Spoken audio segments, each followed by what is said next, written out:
Hello friends, नमस्कार दोस्तों। जैसे कि आप लोगों को मालूम है, अभी कुछ ही घंटों बाद नया साल शुरू हो जाएगा। हम 2023 में प्रवेश कर जाएंगे।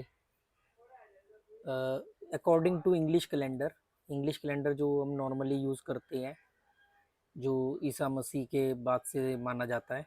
2023 वर्ष हो चुके हैं, जैसे उनके जो ईसा मसीह का एरा था। ठीक है। तो क्योंकि हम लोग इसी को मानते हैं, तो इसी को नया साल के हिसाब से हम मान के चले। तो अब कुछ घंटों में, मतलब इस समय शाम के 6 बज रहे हैं, 5:30 6 बज रहे हैं। और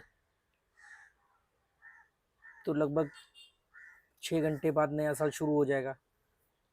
तो ये बात मैं आप लोगों को क्यों बता रहा हूँ, मैं कोई आपको विश वगैरह नहीं करने वाला हूँ, क्योंकि मैं ये सब चीज़ों में ज़्यादा मैं विश्वास नहीं रखता। मुझसे ये तारीखों को आधार मान के शुभकामनाएं वगैरह ये देना मेरे को समझ में नहीं आता। मतलब मैं कंफर्टेबल नहीं होता हूँ उसमें, मतलब सहज नहीं महसूस करता हूँ, इसलिए मैं नहीं इसका। तो फिर मैं ये वीडियो क्यों बना रहा हूँ, क्योंकि तारीखों का बहुत बड़ा महत्व नॉर्मली इंसान के जीवन में होता है। उसको वो कुछ चीज़ों के संकल्प लेने के लिए कुछ विशेष तारीखों का अ, इंतज़ार करता है। जैसे वो तारीख उसका जन्मदिन की तारीख हो सकती है, नए साल की का पहला दिन हो सकता है, किसी कोई धार्मिक त्योहार का दिन हो सकता है। तो वो किसी ऐसे तारीख का महत्व होता है या किसी खास दिन का महत्व होता है। तो क्योंकि कल खास तारीख भी है, नया साल का पहला दिन है, तो दिन भी खास है, डेट भी खास है। तो मैं ये बातें आपको इसलिए कह रहा हूँ कि ज़्यादातर लोग जब कुछ संकल्प लेने के लिए वेट करते हैं, तो मैं चाहता हूँ कि जो लोग इस तरह के हैं या इस तरह की सोच रखते हैं, और वो मेरे व्यूअर्स हैं, अगर मेरे चैनल पर वो मेरे वीडियोस देखते हैं, तो मैं उनसे कहूँगा कि अगर आप इस तरह के हो, तो आपको कल की तारीख बहुत सही है। एक आधार मानते हुए कल से आप एक फैसला कर सकते हो कि हम गैम्बलिंग छोड़ रहे हैं। जैसे लोग बोलते हैं ना, मैं नए साल से जिम जाऊंगा, मैं नए साल से सिगरेट छोड़ दूंगा, मैं नए साल से, तो ऐसे जो इस तरह की टेंडेंसी के लोग हैं, वो कल से ये मतलब आज से ये प्रण लेके आज रात 12 बजे से मैं जुआ नहीं खेलूंगा, मैं जुआ छोड़ दूंगा, मैं गैम्बलिंग को अलविदा कह दूंगा। तो ये उनका बहुत अक्लमंदी भरा फैसला होगा। हालांकि मैं तारीखों को महत्व नहीं देता हूँ। मेरा ये मानना है कि जब आपने फैसला ले लिया, वही आपके लिए इम्पोर्टेंट पल है। और वो फैसला सही साबित हो गया, तो वही पल या वही दिन आपके लिए शुभ हो जाएगा। उसका किसी डेट से, किसी पर्टिकुलर डिजिट से कोई मतलब नहीं है। ठीक है। और जन्मदिन तो हमारा हर पल होता है, हम हर पल नए बन रहे होते हैं। तो आज मैं आपसे कोई ट्रिक या स्ट्रेटेजी या कोई इधर उधर कसिनो जुए की गैमलिंग की बात नहीं करूंगा, पर जुए की बात कर रहा हूँ कि भाई आप जुआ छोड़ दो। और आप लोगों में से कितने लोग ये फैसला लोगे कि भी हम कल 1 जनवरी है या आज रात 12 बजे से ही, जब वो डेट चेंज होगी, तो हम जुआ छोड़ देंगे, हम जुआ नहीं खेलेंगे। अगर जो भी कोई ऐसा फैसला ले सके तो कमेंट करके बता देना, अच्छी बात रहेगी, क्योंकि अल्टीमेटली इसमें सब जीरो ही होना होता है।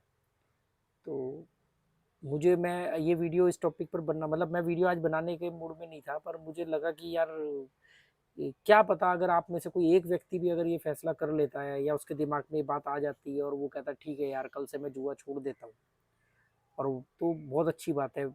जैसे 55 से जो ज़्यादा हो गए, अब 2 4 और ज़्यादा लोगों ने कहा कि भी हमने आपके वीडियोस देख करके जुआ छोड़ दिया, तो मुझे बड़ी खुशी होती है। बाकी कोई भी क्रिटिसाइज़ करे, मुझे उससे फ़र्क नहीं पड़ता, क्योंकि वो भी पार्ट है ना। जब कोई तारीफ़ कर रहा है तो कोई आलोचना भी करेगा।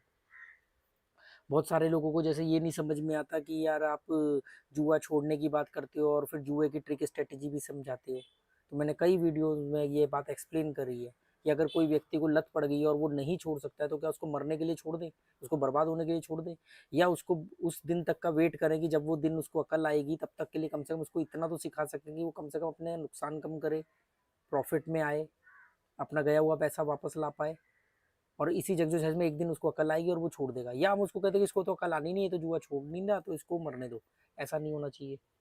दूसरा, कुछ लोग कहते हैं कि आप जुए को के खिलाफ हो, ऑनलाइन गैमलिंग खेल करने को मना करते हो, और दूसरी तरफ से आप खुद एक प्लेटफॉर्म है, उसका आप प्रमोशन करते हो, बोलते हो ये कोड यूज़ करो, ये करो, वो करो। तो ये इसकी वजह आप लोगों ने मेरे चैनल को देखा, जब मेरे बिना कहने के बावजूद भी आप लोगों ने सब्सक्राइब किया। मैंने आज तक अपने किसी वीडियो में नहीं बोला कि मेरे चैनल को सब्सक्राइब करो या लाइक करो, शेयर करो, क्योंकि मेरा ये मानना है कि आप अपना निस्वार्थ काम करते रहो। आपको अगर आप लोगों की भलाई का काम करोगे, मतलब लोगों को कोई अच्छी बात ही बताओगे, तो कोई बेवकूफ़ी होगा जो आपको आपके साथ ना जुड़ना चाहे। तो आप लोग जुड़े, वो जुड़ने की वजह से इस चैनल की एक स्ट्रेंथ बनी। इस स्ट्रेंथ बनने के बाद में वो बड़ी बड़ी कंपनियां अप्रोच करने आई कि आप हमारे बारे में बताओ, हमारे बारे में बताओ। कम से कम 50-60 या अब तो और भी ज़्यादा हो गई होंगी कंपनियों की मेल या वॉइस मैसेज या दुनिया भर के ऑडियो मैसेज व्हाट्सएप पर आते हैं। दुबई से कॉल आती हैं कि भी ये करो वो करो, हम आपको ये देंगे वो देंगे, क्योंकि उनको मालूम है कि हाँ इस आदमी के साथ 5-10 हज़ार गैम्बलर जुड़े हुए हैं। यहाँ पर तो 6-7 हज़ार है। ट्रैवल एंड नॉलेज चैनल पर तो एक एक वीडियो पे लाख लाख व्यूज़ है, और 20,000 सब्सक्राइबर तो बड़े ही सिर्फ कसिनोज के वीडियो की वजह से वहाँ। तो उनको मालूम है कि हाँ इस बंदे के ऊपर लोग विश्वास करते हैं, इसकी बात सुनते हैं, इससे कमेंट पढ़ते हैं वो लोग, ऐसे नहीं कि किसी को भी ऑफर कर देंगे। तो उन्होंने तो वो ताकत आपने मेरी बनाई। तो मैंने उसमें से, अब जो आदमी कह रहा है कि मैं ऑफलाइन नहीं खेल सकता और ऑनलाइन मेरे आसपास ही अवेलेबल है, ऑफलाइन है ही नहीं अवेलेबल, मैं ऑनलाइन ऑफलाइन में जा ही नहीं सकता कसिनो, मैं गोवा नहीं आ सकता, और उसको लत भी पड़ गई है, तो कम से कम उसको एक ऐसा प्लेटफॉर्म तो दे कि जो उसके जीतने के बाद उसकी आईडी ब्लॉक ना कर दे, उसको पैसा तो रिटर्न कर दे। तो मैंने 50-60 जो ऐसी कंपनीज हैं उसमें से मैंने 1 या 2 को चुना, वो भी जनवरी से पीछे पड़ी हैं, और मैंने अभी 2 महीने 3 महीने पहले ये इसे चुना, और उसका मुझे उनसे फ़ायदा भी मिला। सिंपल बात है, कोई समाज सेवा तो करी नहीं मैंने। तो देखो क्या होता है, आपके पास 2 रास्ते होते हैं, या तो मैं आप लोगों से किसी तरीके से उम्मीद करूँ, लेने का रास्ता अपनाऊँ कि ज्वाइन बटन ले लो, आधी बात बता के बोलूँ, आधी बात बताने का कोर्स लगेगा, कोर्स बेचूंगा मैं, ज्वाइन बटन बेचूंगा मैं अपने चैनल का, या आप मुझे थैंक्स करो, या लाइव पे उन्हीं प्रश्नों को लूंगा लाइव सेशन के दौरान जो मुझे सुपर चैट करेंगे, ये तरीका है। तो मैं ये सब नहीं करता। मैं कभी नहीं बोलता आप लाइक करो शेयर करो। लाइव के दौरान भी जो मैं सारे प्रश्नों के जवाब देता हूँ, भले कोई सुपर चैट करे या ना करे। मैंने कभी नहीं बोला कि इस चैनल के नीचे, मेरे वीडियो के नीचे थैंक्स बटन आ रहा है तो आप मुझे थैंक्स करो, थैंक्स करने पे आपके 40 रुपये 20 रुपये 50 रुपये मेरे तक पहुंचेंगे। मैंने कभी ये चीज़ें मतलब जिक्र ही नहीं किया आप लोगों से कभी। तो इसका मतलब ये थोड़ी कि मेरे को पैसे की जरूरत नहीं है। पहले मैं एक सस्ते फ़ोन से कैमरा फ़ोन वीडियो बनाता पुराने फ़ोन से, फिर मैंने ये 12,000 का फ़ोन खरीदा। पहले मैं वायर वाले माइक से वीडियो बनाता था, उसमें बड़ी दिक्कत आती थी, झंझराहट आती थी, फिर मैंने ये वायरलेस वाला माइक खरीदा। तो ये सबके लिए अल्टीमेटली पैसा चाहिए।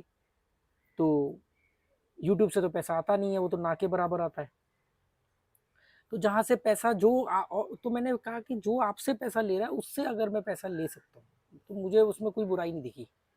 और मैंने उनसे कहा कि मतलब जितना भी पैसा वो मुझे दे रहे हैं उससे वो 10 गुना ज़्यादा पैसा मुझे दे सकते हैं, 20 गुना ज़्यादा पैसा दे सकते हैं। सिर्फ मुझे आपको ये झूठ बोलना है कि मैंने वहाँ पे लाख रुपए डिपॉजिट किया और मैंने 1 लाख से 20 लाख बनाया और उन्होंने मुझे 20 लाख दे दिया, या 5 लाख बनाया, या मैं तो हर महीने वहाँ से इतना कमाता हूँ उतना कमाता हूँ और उन्होंने। मैंने कहा मैं ऐसी कोई कहानी नहीं गढ़ूंगा। मैं गूगल की तरह, जैसे गूगल पे आप कोई ऐप सर्च करते हो और आपको ऐप मिल जाते हैं, वो 50 ऐप 100 ऐप 1000 ऐप दिखा देगा, जो आपकी मर्जी है जिस मर्जी को आप डाउनलोड करो। ऐसे ही मैंने कहा मैं आपकी जो कंपनी है उसके बारे में बता दूंगा, आगे उनकी मर्जी है। मैं कोई कहानी, कोई आपके किस्से कहानियां नहीं सुनाने वाला।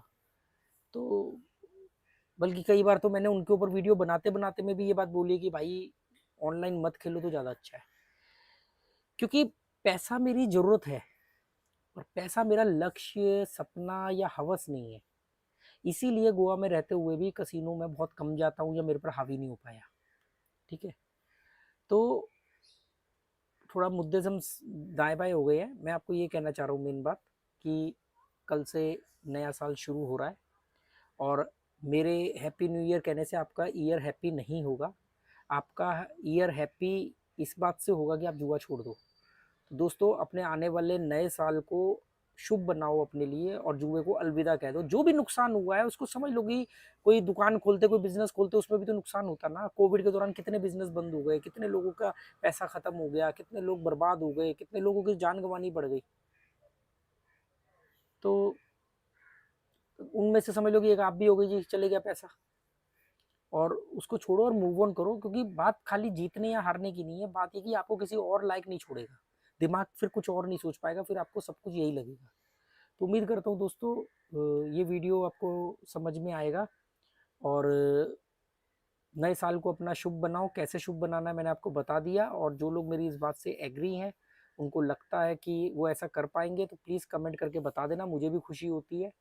और मेरा कोई इरादा नहीं है, बाकी आपकी मर्जी, जिसको जो सोचना है वो सोचो, अपने को कोई फ़र्क नहीं पड़ता। राम लाल मस्ती में, आग लगे बस्ती में। ठीक है जी, okay, goodbye, thank you.